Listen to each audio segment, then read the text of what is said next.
5월 12일 오늘의 말씀은 사무엘상 2장 22절에서 36절입니다.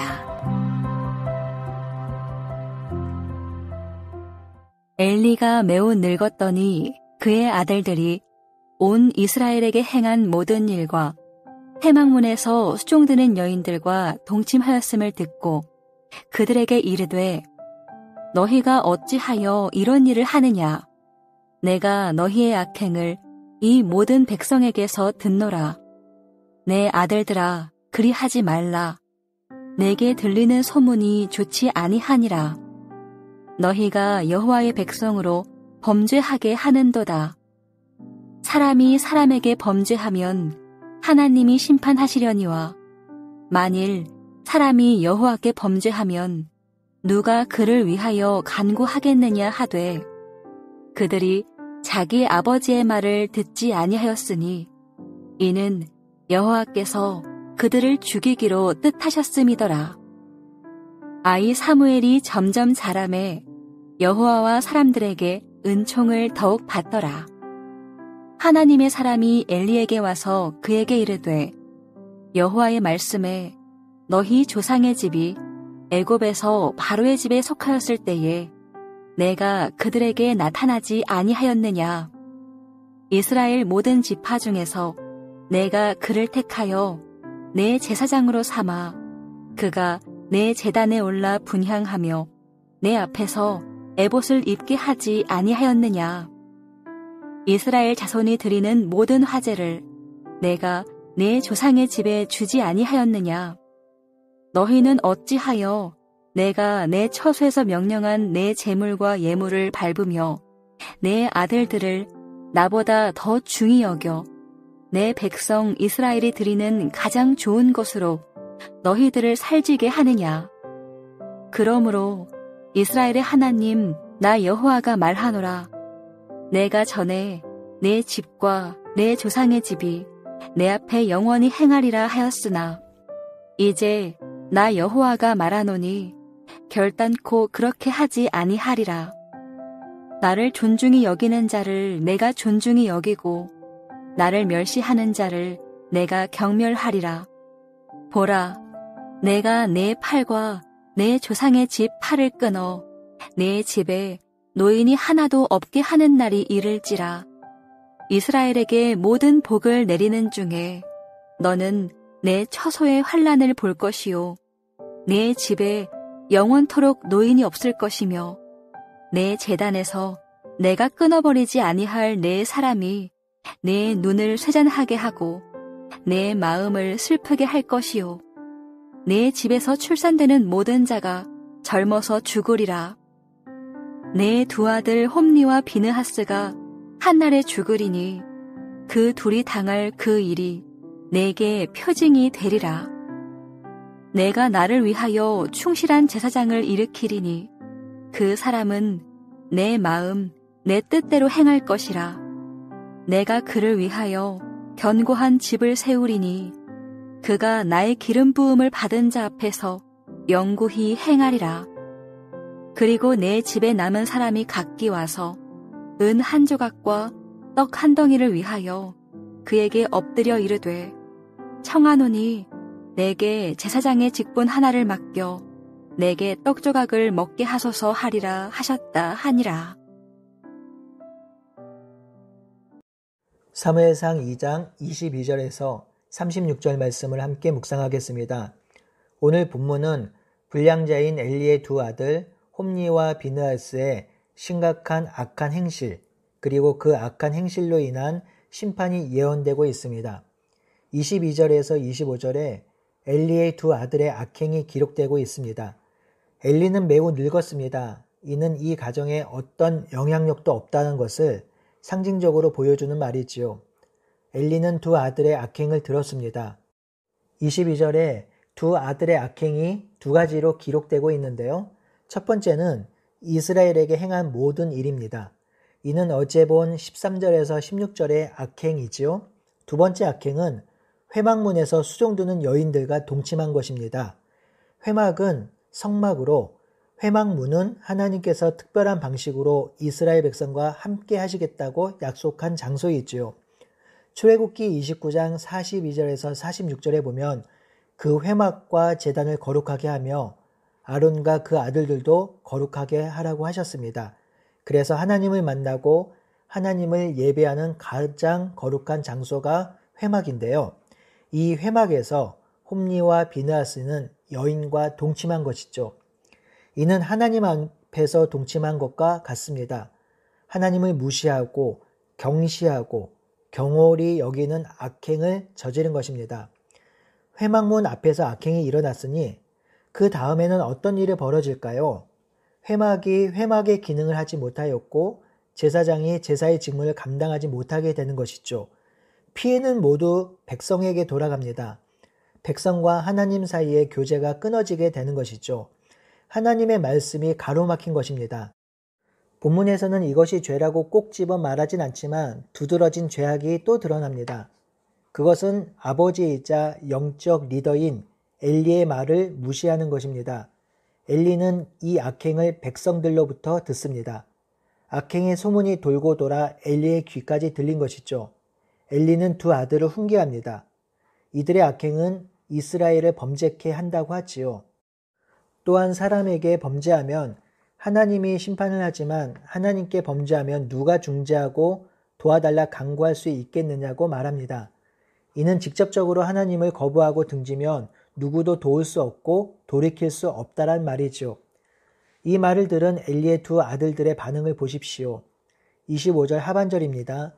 그들이 자기 아버지의 말을 듣지 아니하였다라고 기록하지요. 지난주 어버이 주일 설교 기억하시죠?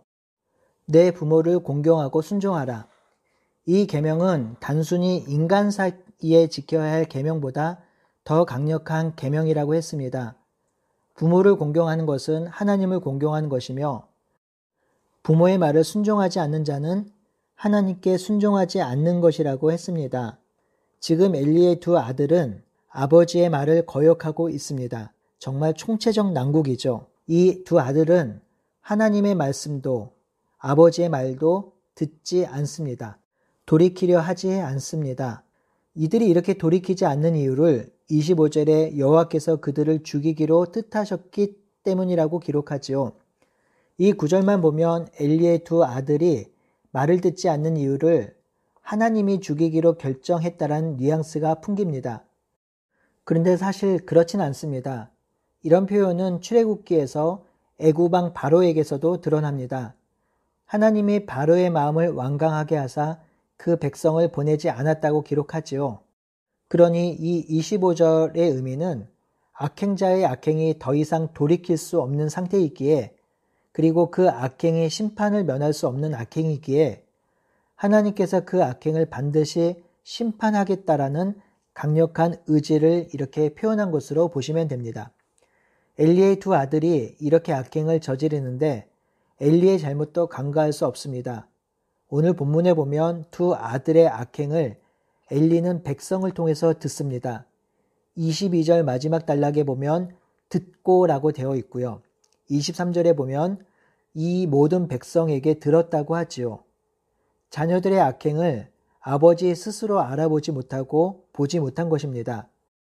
엘리의 두 아들 홈리와 비느하스는 엘리의 자녀이긴 하지만 또한 제사장이니 제사의 직무를 온전히 감당할 수 있도록 관리, 감독하고 잘못한 것을 처음부터 교정시켜야 했습니다.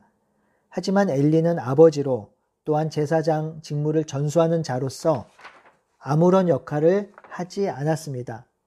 이런 총체적인 난국에 드디어 하나님이 칼을 빼드십니다.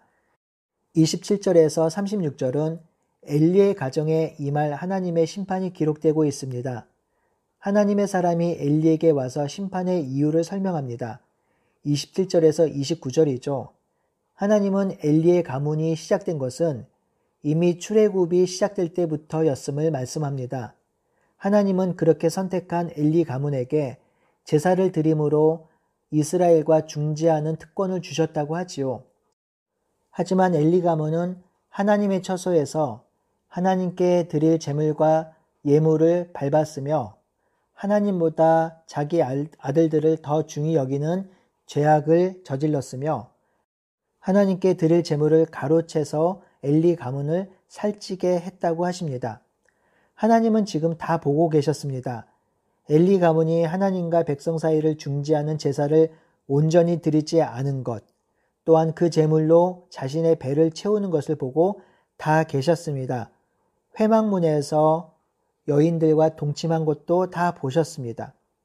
놀라운 것은 엘리가 아들들을 올바르게 훈육하지 않은 것을 하나님보다 자식을 더 사랑했기 때문이라고 합니다.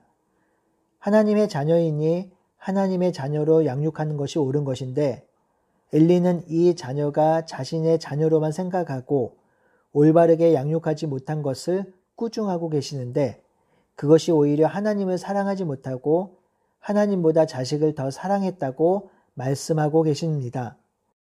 하나님의 이 말씀은 정말 부모 세대가 잘 새겨 들어야 할 말씀입니다. 자녀에게 믿음을 강제할 수는 없지만 부모가 이 세상에서 가장 중요한 것이 하나님을 믿는 것임을 몸으로 삶으로 알려줘야 하는 책임이 있음을 다시 한번 생각하게 하는 말씀입니다. 30절에서 36절에 심판을 선포하지요. 30절의 핵심 구절입니다. 한마디로 행한 대로 갚으시겠다고 합니다. 하나님을 멸시하는 자는 멸시를 받을 것이고 하나님을 존중히 여기는 자는 존중히 여김을 받을 것이라고 하시지요. 엘리의 가문이 하나님을 멸시하고 하나님을 경홀히 여겼으니 그들도 그렇게 될 것이라고 합니다. 그래서 31절에 그 집에 노인이 하나도 없게 되는 날이 이를 것이며 32절에 이스라엘의 복이 임해도 엘리의 가문은 처소에서 환난을 볼 것이라고 하셨습니다. 엘리의 가문의 멸망을 예언한 것이죠. 엘리의 두 아들 홈니와 비느하스는 한날에 죽을 것인데 이 죽음이 예언이 실행되는 징표라고 하셨습니다. 성도 여러분, 이 말씀은 지금도 유효합니다. 하나님의 나라 천국에 어떤 사람이 들어갈까요? 이 세상에서 하나님을 믿고 인정하고 예수 그리스도를 주로 모시는 사람이 있지요. 이 세상에서 그리 살았으니 다시 임할 하나님의 나라까지 쭉 연결됩니다. 그렇다면 그 나라는 어떤 사람이 거부당할까요? 이 세상에서 하나님을 거부하고 예수 그리스도를 인정하지 않는 자가 그 나라에서도 거부당하는 것이지요. 이것을 이해하는데 무슨 신학적 지식이 필요한 것이 아닙니다. 그러니 신앙하는 삶에 정말 중요한 것은 오늘 지금 하나님을 인정하고 예수님을 주로 모시고 살아가는 것입니다. 하나님과의 관계가 날마다 깊어지고 그 깊어지는 가운데 하나님을 더욱 사랑하고 그 하나님이 주시는 평안과 위로와 안식을 누리는 것이 신앙하는 삶입니다. 그럼에도 하나님은 이스라엘 백성을 버리지 않으십니다. 35절 36절에 엘리의 가문을 대신할 진실하고 충실한 제사장을 일으키겠다고 하셨습니다. 이 제사장이 누구인지 정확히 알기 어렵지만 하나님 나라를 세울 이상적인 왕 앞에서 제사장직을 감당할 것입니다. 그의 자손들은 은 한 조각과 떡 한 조각을 얻기 위해서 그 제사장에게 부복할 것입니다. 하나님은 하나님을 경홀히 여기며 존중히 여기지 않는 자에게 상응하는 심판을 내리십니다. 이 심판은 죽이기 위한 심판이 아니라 살리기 위한 심판입니다. 그래서 하나님은 충실한 견고한 제사장을 세워서 하나님 나라를 세우실 것을 약속한 것이지요. 하나님은 지금도 살아계셔서 세상의 악을 눈뜨고 보고 계시며 그 악을 심판하실 것입니다. 그리고 신실한 주의 백성을 통해서 하나님의 나라와 역사를 이루고 계시고 세우시고 계십니다. 그러니 우리 모두 하나님을 존중히 여기며 하나님의 역사 안에 들어와서 하나님과 더불어 살아가기를 바라고 소원합니다. 아멘.